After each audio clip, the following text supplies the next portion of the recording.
Thank you for staying with us through part one. The likes and the shares, I saw all of it, and you felt it, didn't you? The tension, the silence, the moment everything changed. If you haven't seen part one, go watch it now before you continue. Trust me, you don't want to miss how this all began. And let me know in the comments where you're watching from and the time. I love seeing how far the story is reaching. Now part two begins, and from here, nothing goes back to the way it was. Kim Sang-ho stayed at the window for a long time after the car disappeared into the city's current, long after the taillights had blurred into the general glow of Seoul at night, and there was nothing left to watch. The DNA result was still in his hand, folded once, the paper already soft at the crease from how many times he had opened and closed it in the last 2 hours.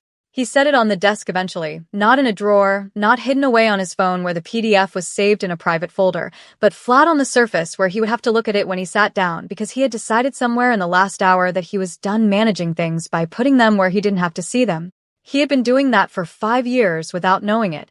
The office still held traces of them. The legal pad Leo had written his name across in the large, uneven letters of a child discovering that letters were a form of power. The small indentation on the leather sofa where 2 children had slept with the total, unguarded trust of people who had decided they were safe. He did not call anyone. He did not open his laptop. He stood in his office in the dark and did what Kim Sang-ho almost never did. He let the weight of something sit on him without immediately engineering a way to lift it, and what he felt, under the weight, was not what he expected. He had expected guilt. He had expected the particular cold machinery of his mind to begin immediately constructing a plan, acknowledgement, legal framework, financial provision, structured access, the architecture of responsibility without intimacy, the kind of arrangement a man like him could manage without having to fundamentally change what he was. What he felt instead was something he didn't have a clean word for. It was closer to hunger. The particular hunger of a man who has been living in a room with no windows for so long that he had stopped noticing the absence of light, and then a door opened, and 2 4-year-olds walked through it with his face and his pen habit and his exact rare allergy, and the light was so ordinary and so total that he didn't know yet what to do with it except stand in it and try not to look away. He left the office at 11. His driver was waiting. In the car he said nothing, and the driver, who had worked for him for 3 years and had learned that silence from this particular man was not an invitation to fill, said nothing either, and Seoul moved past the windows in its nighttime version. Quieter, somehow more honest, the way cities are when the performance of daytime has been put away. Outside, the city hummed softly, and in the apartment near Siademan, Angela was not asleep. She was on the faded couch with her legs tucked under her and her phone face down in her lap, and the specific quality of wakefulness that isn't restlessness, but is the mind refusing to stop processing something it hasn't finished with yet. Joanne had put the twins to bed as soon as they came in. Leo was out before his head fully touched the pillow, and Cleo was already asleep by the time Joanne returned to the couch and sat beside Angela with 2 cups of tea and the particular patience that was Joanne's most essential quality. The patience of a woman who had learned that the people she loved needed space to arrive at things in their own time, and that the kindest thing she could do was be present and quiet while they did. They sat like that for a few quiet seconds before Angela spoke, quietly, with the steadiness of someone saying something she had held in for years. I am so angry at him, Joanne. Not at what happened that night. I made my peace with that a long time ago. I'm angry at the 5 years. I'm angry that Leo had a fever and I sat on that bathroom floor alone in the dark, while the man who was his father was 3 miles away in a glass tower, not knowing, not looking, not. She stopped, breath catching. Joanne took her hand, and Angela let her. I'm angry about when they were crawling on that cold floor, and I was too tired to even notice how fast they were growing. When they were teething and crying through the night, and I had to go to work the next morning like nothing happened. When we were switching jobs, cleaning, serving, anything we could get just to keep food in the house. When I had to choose between paying for daycare or keeping the lights on. When they took their first steps, and there was no one else there to see it but you and me. Only you and me. Her voice softened, but it didn't lose its edge. And I'm also, she continued, quieter now, not unwilling to see what this is. Which makes me angrier because it would be easier if I was just angry. Joanne said nothing, and it was exactly what Angela needed, and they stayed like that until the city began its slow, gray transition toward dawn. Get some sleep. Angela said finally. You too, Joanne replied, but neither of them moved for a long moment. They sat like that for a few quiet seconds more before Angela exhaled again, her voice low and unsteady. I still can't process it, the 7 million one he sent just so I could stay a few more minutes in his office. He knew about the allergy before I even said anything. He looked at the twins. Joanne, he smiled. He was supposed to be cold, he shouldn't be soft. She shook her head, eyes distant. I was finally getting to a better place. We had each other. I had made peace with everything after that night, but this changes everything. The DNA, Joanne, I wasn't ready for that. I'm not even thinking straight. Joanne tightened her hands around her cup. Angela, but the words kept coming. He sat on the floor with Leo like it was nothing, showing him how to hold that award. He checked the food, every single thing, made sure there were no nuts before they even touched it. Who does that?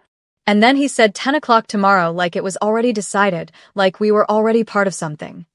Joanne studied her. And are you? Angela stared at the dark window, the city's glow pressing softly against the glass. I don't know what I'm supposed to do with a man who leaves money on a table and disappears, and then 5 years later sits on his office floor with my son like he never left. Joanne was quiet for a moment, then said gently, You're not supposed to figure it all out tonight. Tonight you breathe. Tomorrow you decide. Angela let out a small, tired breath. Tomorrow already feels like it's decided. Joanne leaned back slightly. Then maybe the question isn't what he wants, it's what you want. The room settled into a softer silence after that, heavy, but not suffocating, the kind that comes when something irreversible has already begun, and Angela didn't sleep well that night. She slept in fragments, the way she had after Daniel, her mind restless, alert, holding on to something she couldn't yet name, as if even in sleep she knew everything was about to change. Across the city, Kim Sang-ho did not sleep. He and Yoon Ji-soo occupied separate bedrooms, an arrangement that had long made clear what neither of them needed to say aloud. He had never wanted her, not truly, but the weight of family expectations, especially his mother's, had made the situation something to endure rather than resolve. Ji-soo played the part of the devoted, lonely wife when it suited her. Sang-ho neither encouraged it nor cared to challenge it. He didn't stay awake because he tried and failed to sleep. He stayed awake because sleep requires a kind of surrender he could not find that night. The surrender of a man who has processed enough to set the day down. He hadn't. What had happened in that office was not something that could be neatly understood or quietly filed away. It didn't settle. It stayed. It occupied space in his mind, in his body, in the stillness of the room. Unresolved, persistent, and impossible to ignore. It sat. It occupied. It kept producing new angles every time he thought he had held it from every direction, and the angle that kept returning, the one he kept setting aside, and that kept returning anyway with the patient persistence of something that knew it had time, was the money. Not the DNA result. Not the EpiPen. Not even the particular way Leo held a pen or the way Cleo had spun in his chair with the authority of someone who had decided the chair was hers. The money. The specific, damning reflex of a 24-year-old man reaching into his wallet while a woman was still asleep because that was the only language available to him for I don't know what this was, and I don't know what to do with it, and I am not equipped for what this morning is asking me to be. He had told himself, in the years since, that it had been neutralization, the efficient management of an uncomfortable situation. He had believed that version long enough that it had calcified into something that felt like truth. Standing at his window at 2 a.m. with soles spread out beneath him and a DNA result on his desk, he understood with a clarity that was physical in its discomfort that it had not been neutralization. It had been erasure. He had tried to make her into something that could be settled and walked away from different from all other ladies he has been with, and she had not touched the money. He knew that now, had confirmed it with the kind of quiet lateral investigation that was second nature to him, a single question to the hotel's financial records through the right channel, and the fact that she had not touched it was the detail that sat heaviest, because it meant she had understood exactly what it was, and had refused it, had walked out of that room with her shoes in her hand and her spine straight and her face closed, and had carried the consequence of that night entirely alone for 5 years, and he had carried nothing. He really tried to sleep, but it didn't come. By morning, he was already in his office, earlier than usual. He sat at his desk and opened the folder his security chief had prepared. Not the recording, not the financial transfers, but the personal file, the one that mapped the shape of Angela's life and soul in the dry, factual language of surveillance that somehow made everything land harder than any emotional account could have. The bus routes, the shifts at her workplace, the daycare she had tried to place the twins in, the small apartment near Sea Demons she had managed to hold on to, and the 7 million one he had sent. He now understood she had received it with a complicated mix of relief and anger. The relief of a woman who needed it, and the anger of a woman who knew exactly what it wasn't. Not an apology, not an acknowledgement, just another version of instinct, dressed up in a larger number. He closed the folder. He made a decision. Then he made 3 calls, the kind that required no explanation, because the people receiving them had long learned that when Kim Sang-ho called at 6 in the morning, the only response was to answer and act. That morning, Angela did not bring the twins to Kim Global. She sent Sang-ho a message at 8:47. "I need a day." He replied in under a minute. "Take the time you need." The brevity of it carried its own meaning. She spent the day with the twins at the small park near their apartment, Leo and Cleo moving through the playground with a kind of curiosity that turned everything into a question. "Why is this like this, Mommy? What does that do?" they asked in turns, and Angela answered each one with quiet patience and affection. At one point, Leo pointed at a father lifting his child high into the air and asked, "Mommy, can the mister from yesterday carry me like that?" Angela didn't answer immediately, just watched him for a second before smoothing his hair. Nearby, Cleo was already negotiating with a group of older children over the rules of a shared game, her voice small but firm. For a few hours, Angela let the park become their whole world, the simple, uncomplicated world of children who were fed, warm, and untouched by boardrooms, DNA results, or the quiet unraveling of adult truths, and she sat on the bench in the soft spring air, allowing herself, just for that moment, to exist inside it without the weight of what was coming. She needed the day. She took it. What she did not know, while she was at the park, was that the day was not quiet in the building she had not gone to. Young-soo had called a meeting of his 3 reliable board contacts at 9 in the morning, in a private room on the 29th floor that was not on any official schedule, because Young-soo had spent the night recalibrating and had arrived at his office at 7 with the particular energy of a man who has decided that the situation has not yet moved beyond recovery if he acts quickly enough and with enough precision. He was wrong about this. But he did not know he was wrong, which made him dangerous in the specific way that wrong people who are confident in their wrongness are dangerous, unpredictably with commitment. What Young-soo needed was Joanne. This had become clear to him the night before, in the particular cold logic of a man who had looked at every variable and identified the one that was softest.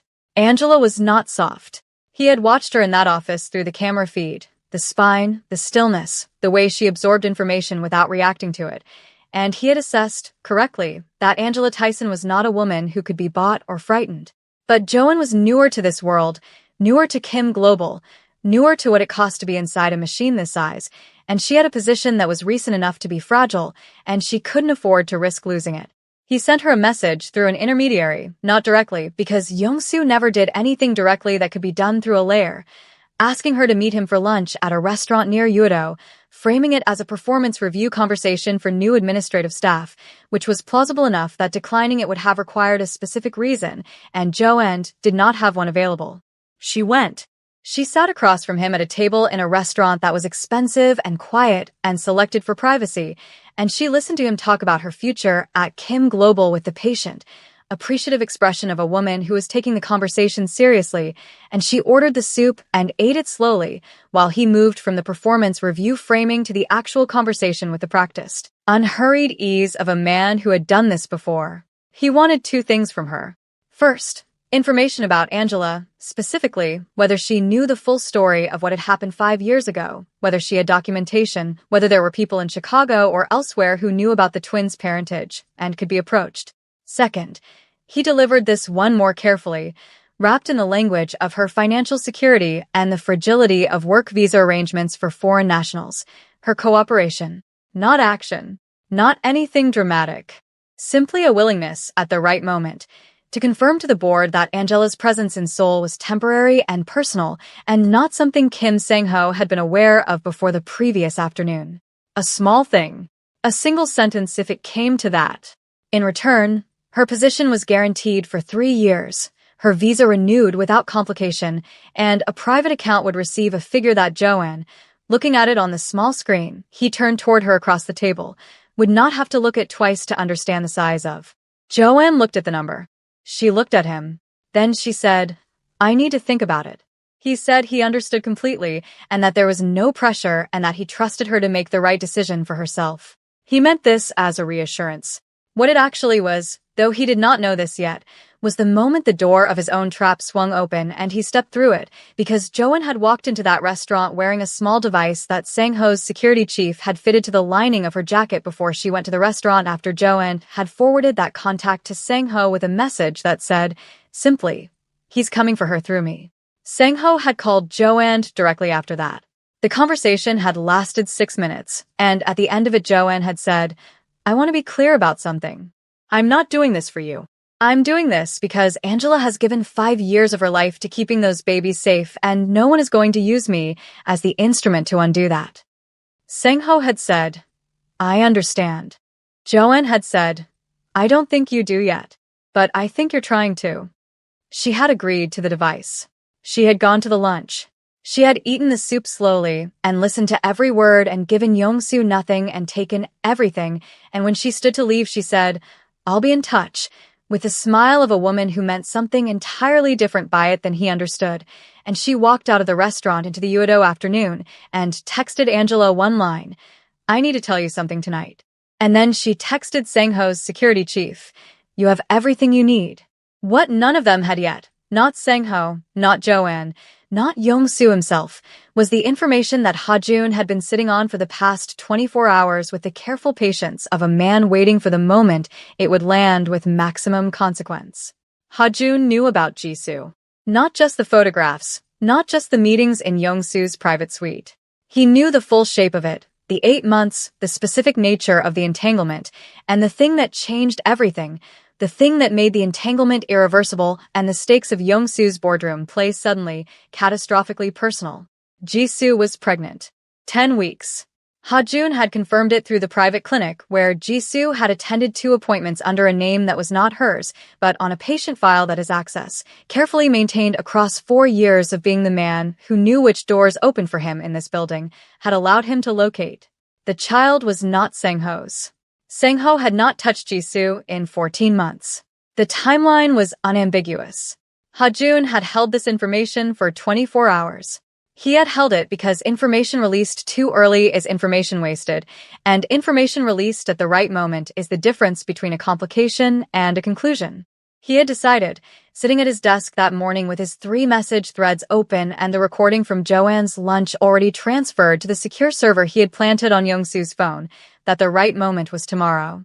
In the boardroom, where everyone who needed to understand the full shape of what Young-soo had built and what it had produced would be present to receive it. He closed his phone. He went back to work. And somewhere across the city in a private clinic near Gangnam, Yoon Jisoo sat in a consultation room with her hands folded in her lap and her face doing the careful, controlled work of a woman who had been running 2 calculations simultaneously for 8 months and had just discovered that one of them had produced a result that made the other one obsolete. And she stared at the wall and understood that the window she had been keeping open, the window towards Sang-ho, toward the marriage, toward the version of her life that looked like what she had been told it should look like, had just closed quietly and permanently from the outside. She considered her options, deciding she could pin the pregnancy on Sang-ho. The truth must not come out, but what she didn't know was that it was already unraveling. The board session notice arrived at 6:43 the following morning, not through the official corporate notification system, which would have given Sang-ho's legal team grounds to challenge the timeline, but through the informal channel that Young-soo had been cultivating for 11 years, the specific network of board members who received their information from him first and from the company second, which was itself a form of ownership that no org chart reflected, but everyone in the building understood. Sang-ho read it at his desk with his coffee, and the expression of a man watching a clock reach the time he had set it for. He had been in the office since 5.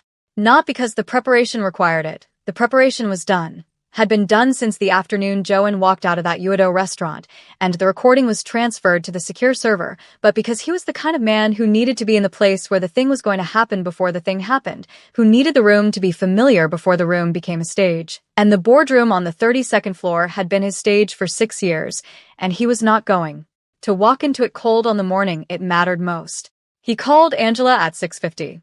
She picked up on the first ring, which told him she had also been awake. "Today," he said. "Okay," she said. A silence that had weight, but not hostility.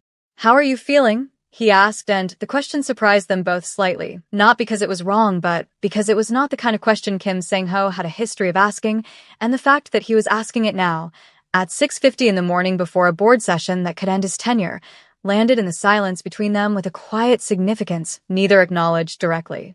"I'm feeling like I need this to be over. Joanne explained everything to me," Angela said. "So, we can find out what comes after." He held the phone and said nothing for a moment, and she heard the nothing and understood it. And then he said, "My driver will be at your building at 9. Just you. Leave the twins with Joanne today." She started to respond. He said, "Not because I'm hiding them, because what is going to happen in that room today is not something they should see. They will come after. When the room is clean." Angela was quiet. Then, "Okay." She hung up. Joanne was already awake at the kitchen when Angela came out. 2 cups of tea made, the twins' breakfast set out on the counter ready for when they woke. She looked at Angela's face and said, "Go. I have them." Angela looked at her friend, at the woman who had eaten soup slowly across a table from a man trying to use her as a weapon and had smiled and said I'll be in touch, and had walked out and come home and sat on the faded couch and told Angela everything, every word, every careful manipulation dressed up as professional concern, and she felt the particular love that has no adequate language, the love that is built not from blood or romance, but from the accumulated evidence of a person choosing you over and over again when they didn't have to. "Joanne." "Don't," Joanne said. "You can thank me when it's done. Go get dressed." "Angie, you're gonna kill this." Angela got dressed. She wore a burgundy dress. She did not explain to Joanne why she chose it, and Joanne did not ask, because Joanne understood without asking that Angela Tyson walking into a room where her children's legitimacy was about to be decided was going to walk in wearing something that said she had already decided the outcome before anyone in the room had opened their mouth. The car arrived at exactly 9. Angela rode to Kim Global alone, watching Seoul move past the tinted window in its morning version. Purposeful, forward-moving, the city that had broken her once and rebuilt her in its image without asking permission, and she thought about nothing specific and everything simultaneously, the way the mind works when it has finished preparing and is simply waiting for the prepared thing to arrive. Sang-ho met her in the lobby. The moment he saw her, the world narrowed to a single, sharp point.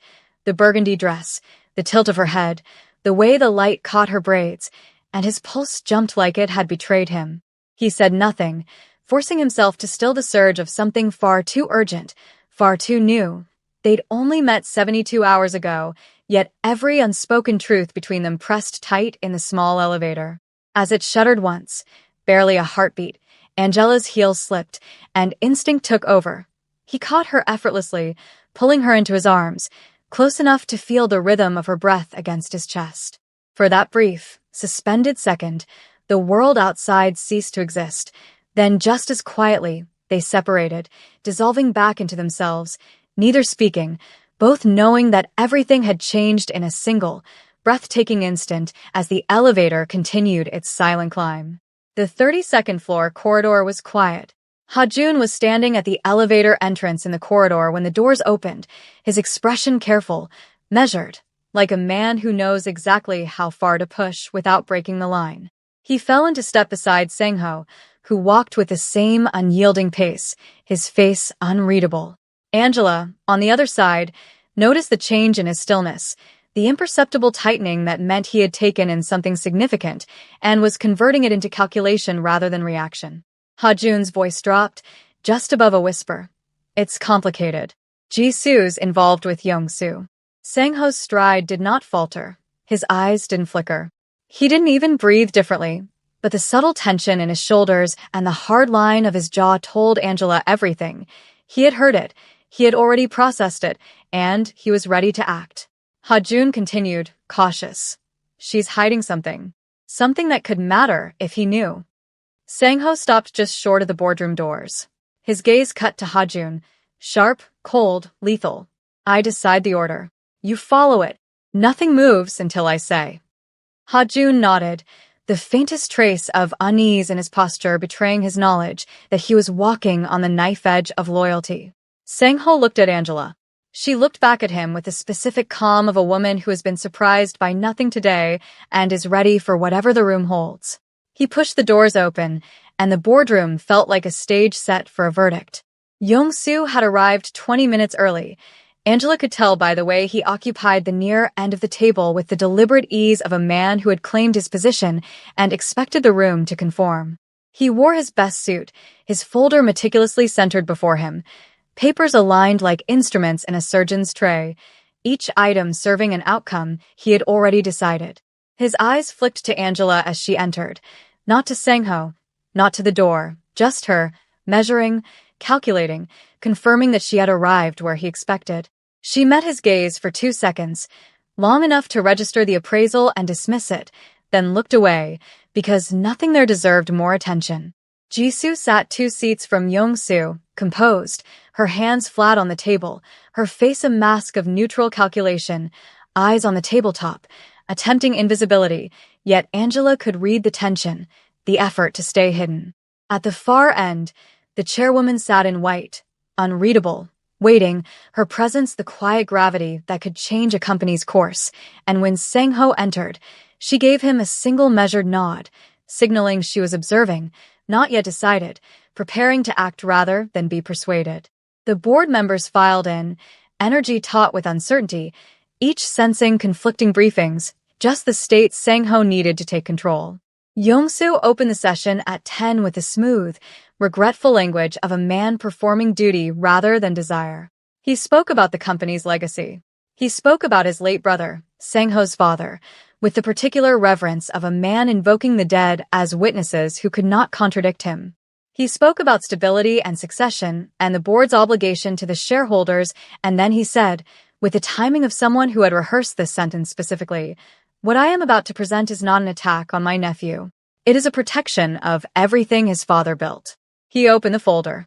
He put the camera footage on the main screen, the office, the woman, the children, the EpiPen, the visual evidence of a secret that the CEO of Kim Global had been concealing from the board and the family, and the arranged partnership that this company's future was built upon. He let it play. He watched the board members watch it. Some flickered between disbelief and judgment. Yong-soo assumed control. Sang-ho's patience did not waver. Then, the head of security quietly activated the remote, overlaying Ha-jun's partial audio. Ha-jun had intended to reveal just enough to protect himself, but the chairwoman's eyes widened as fragments of his involvement with Yong-soo emerged, payments, manipulations, the nuts in the cake, but not the full depths. He pressed play, and the boardroom of Kim Global filled with the voice of its director of institutional strategy, clear and unambiguous and entirely his own, saying every word he had said in the black car in the parking structure and at the Yudo restaurant table, the deportation plan and the visa threat and the board vote strategy, and I told his PA to add nuts to the cake. And since the father died, I thought I would be the one, and the figure he had put on the screen for Joan, and the words, "I just need her gone," and underneath all of it, audible in the specific patient confidence of a man delivering a plan he had been building for years, the complete and unambiguous portrait of a director who had never been loyal to anyone in this building except his own ambition. The recording ran for 4 minutes and 17 seconds. The room was the kind of still that happens when irrevocable things occur in public spaces, the still of people who are processing not just information but the adjustment of everything they thought they understood about the room they had been sitting in. Yong-soo had not moved.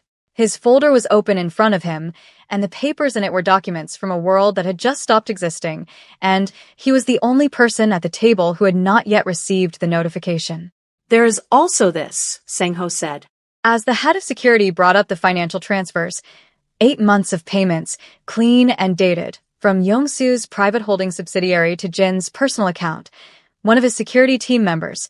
The figures were quiet, precise. and unmistakably deliberate, and entirely damning in the way that documented evidence is always more damning than testimony because it has no tone and no agenda and no memory problems.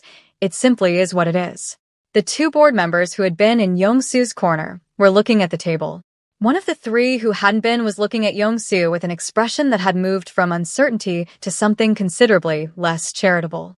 Ha-Jun leaned in to explain, but Sang-ho interrupted, and the chairwoman saw clearly, with shock and calculation, the betrayal layered beneath his words. Then Jisoo's private clinic file appeared, factually, cleanly, the timeline undeniable. She froze, comprehension dawning, her strategies collapsing. The chairwoman's hands clenched slightly. She had been protecting structure, and now she saw the cost. The police entered through the side door 30 seconds after. 6 officers, procedural and quiet. The kind of entrance that has no theater because the theater is already over and what remains is completion. They went to Yong-Soo first. He stood slowly, with the specific dignity of a man who has lost everything and has decided that the only thing remaining within his control is how he is seen to lose it, and he looked at Sang-ho across the 18 feet of black lacquered table with the expression of a man searching for something. Defiance, an argument, a version of the last 11 years that ended differently, and finding that none of those things were available to him in this room, on this morning, in front of these people. He went with the officers without speaking, including Ha-Jun, Jisoo, and Jin were detained for their collusion with Yong-Soo.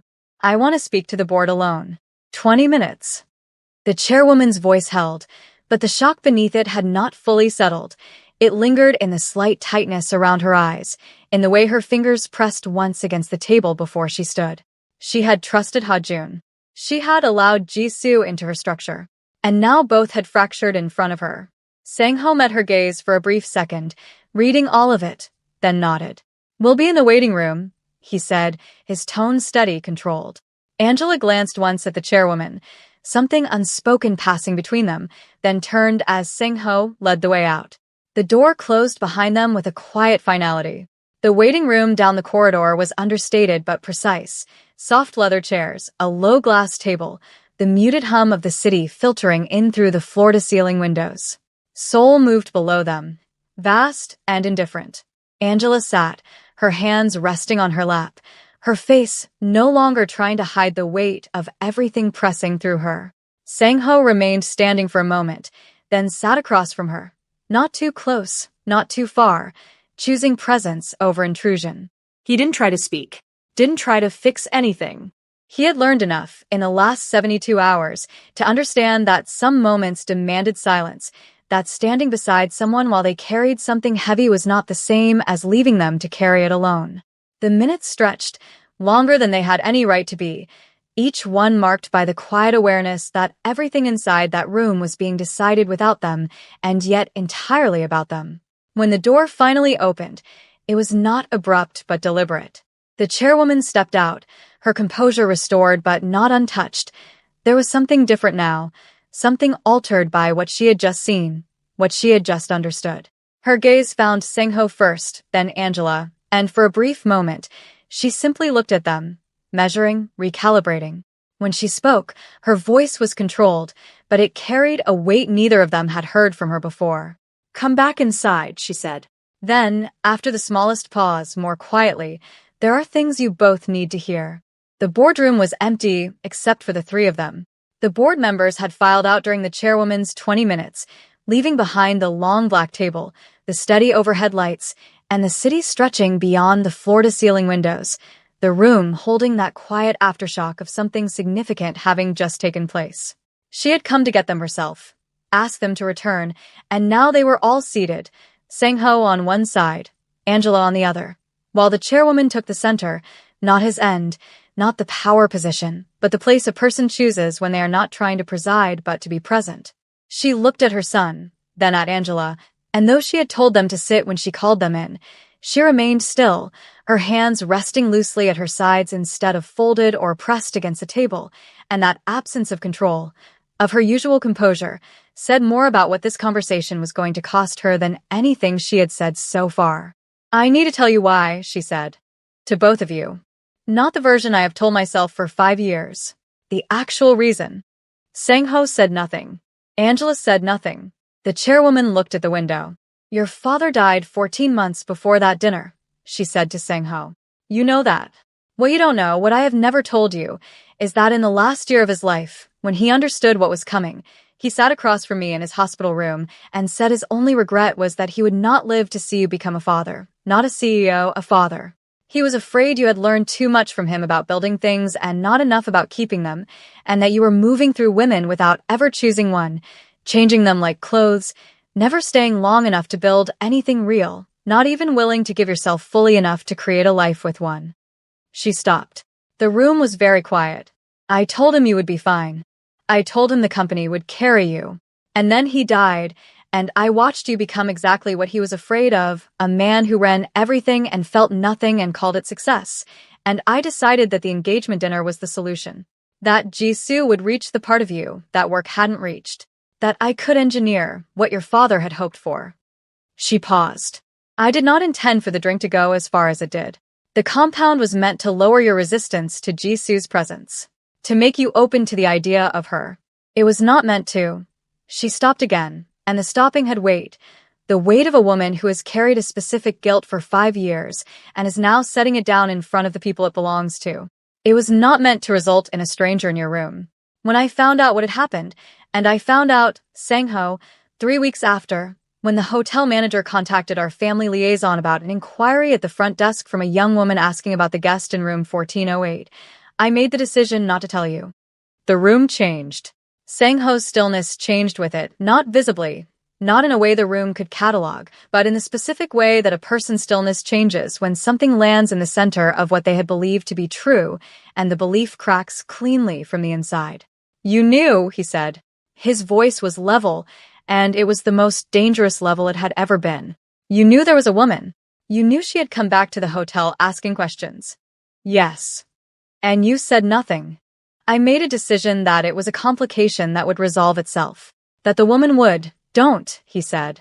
One word, quiet and final, and the chairwoman stopped. He looked at his mother for a long moment with the expression of a man who is choosing, very carefully, which version of what he is feeling to speak aloud, and which to hold back because speaking it would cross a line neither of them could uncross. Then he said, when she sat on a bathroom floor alone at 3 a.m, with a sick child, while you were 3 miles away knowing she existed and saying nothing. The chairwoman looked at the table. And you came to every board meeting and every family dinner and every company function for 5 years, and you said nothing. He stopped there. He did not say the rest of what was in the room because the rest of it was not a sentence but a reckoning that would take longer than a morning to move through, and he was not going to perform the reckoning in a boardroom. Angela had been watching the chairwoman through all of it with the stillness she used when she was feeling something large and had decided that the large thing did not get to run the moment. She had heard the hotel inquiry confirmation, the specific detail that the front desk had been contacted, that someone in this family had known there was a woman looking for information and had made the decision to extinguish the trail, and she had felt it move through her with the cold clarity of a truth that explains 5 years in a single sentence, and she had sat with it, and she was still sitting with it, and she was going to be sitting with it for longer than today. But she also heard the thing underneath the chairwoman's confession, the thing that the confession was built around, the original intention, the dying husband's words in a hospital room, the fear that his son had learned too much about building and not enough about keeping. That part landed differently. Not softly. Nothing about this landed softly, but differently. The chairwoman turned to Angela. She looked at her directly with the full weight of a woman who had run a company on controlled precision for 30 years and was now doing the hardest thing that precision had never prepared her for, which was to be simply and completely accountable to someone she had wronged without the protection of framing or context or the institutional authority that had always, until this morning, been available to cushion the impact of her decisions. She said, I cannot give you back those 5 years. I cannot give you the months you carried that pregnancy alone or take away the feeling you must have had after that night, of being used, of being left to carry everything by yourself. I cannot give the twins those years back. I cannot undo the bus routes, the shifts, the nights you held it all together alone. She paused, and for the first time, her voice lost its precision. What I can say is this. I am asking, not for your forgiveness because I know I have no right to that. Not now, but for a chance. A chance to be something to those children that I have not been. To be present. To be accountable. To be.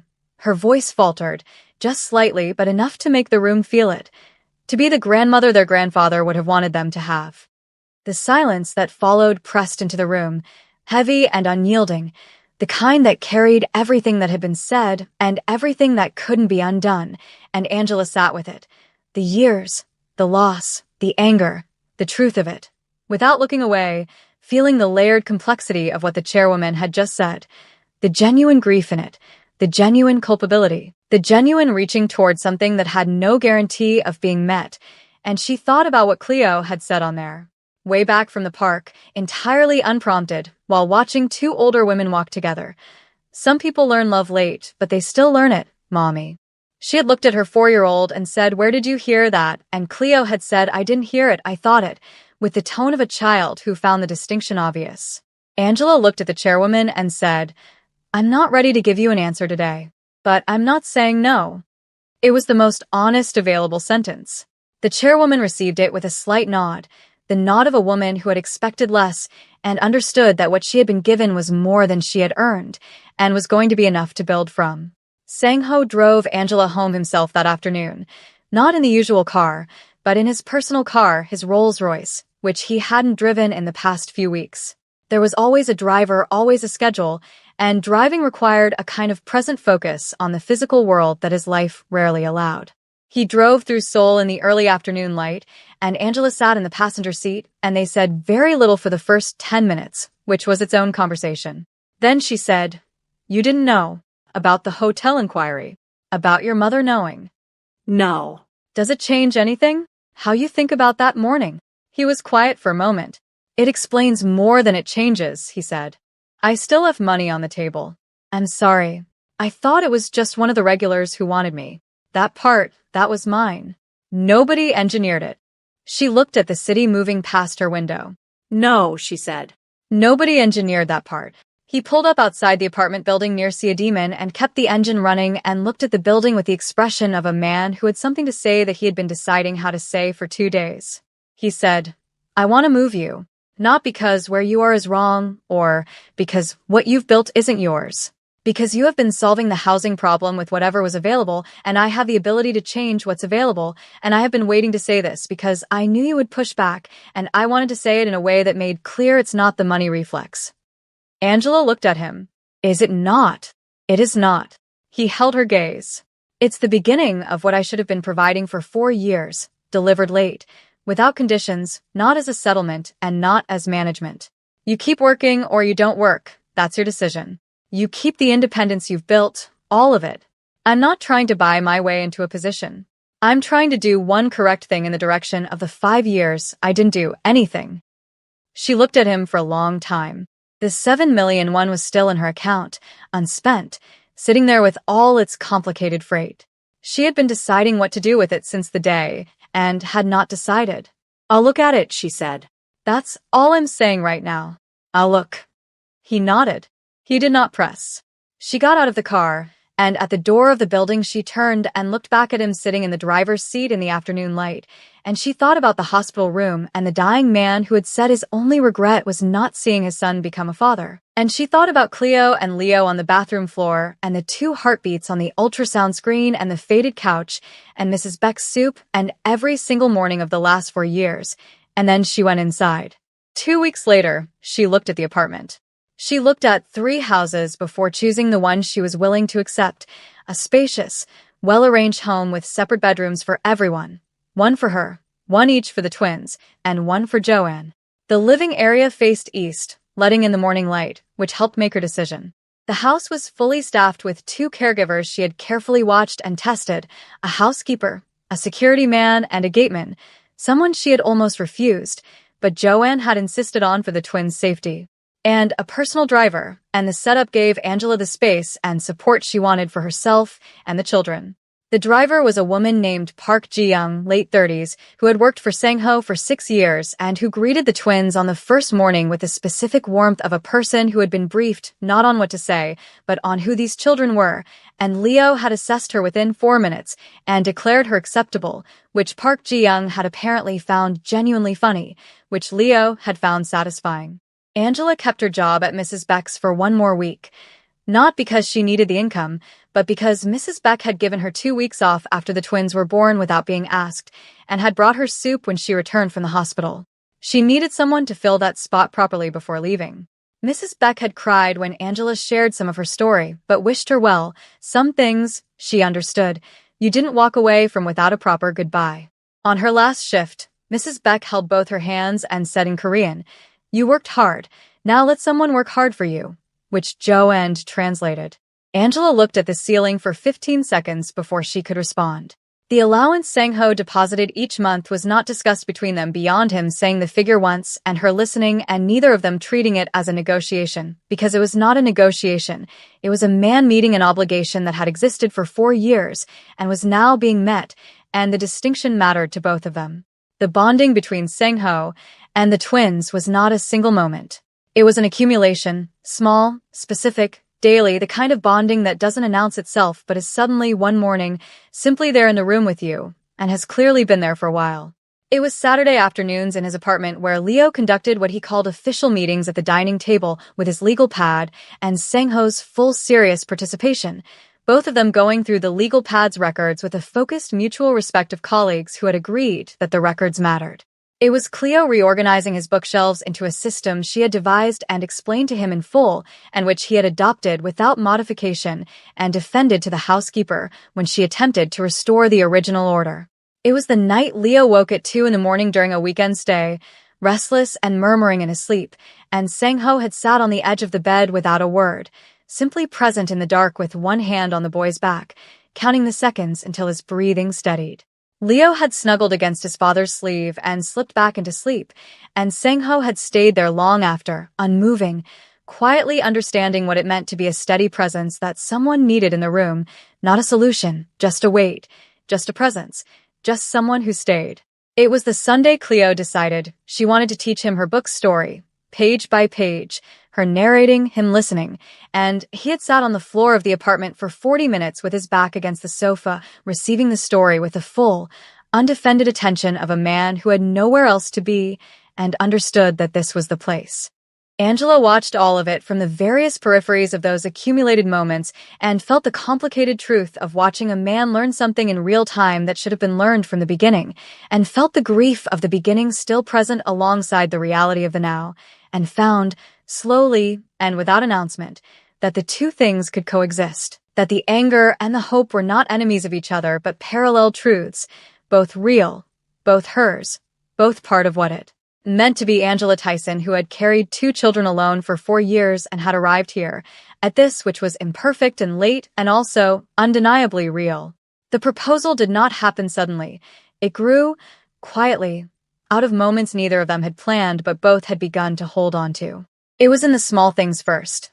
Like the evening Sang-ho insisted on cooking a Korean dish himself, refusing help until the smell of something slightly burnt filled the kitchen and Cleo laughed before anyone else, bright and uncontrollable, and Leo joined in, and even Angela couldn't hold back her smile as Sang-ho stood there, sleeves rolled, looking mildly offended and then amused, as if he had just discovered failure could be shared.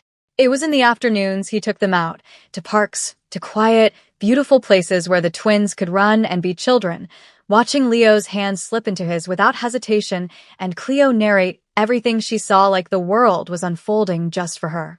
It was in the conversations he had with Jo-en, careful and intentional, asking what Angela liked, what made her rest, what she avoided, listening in a way that showed he was building something, not guessing at it, and quietly telling Jo-en days before that he wanted to propose, not as a gesture, not as a solution, but because he was certain.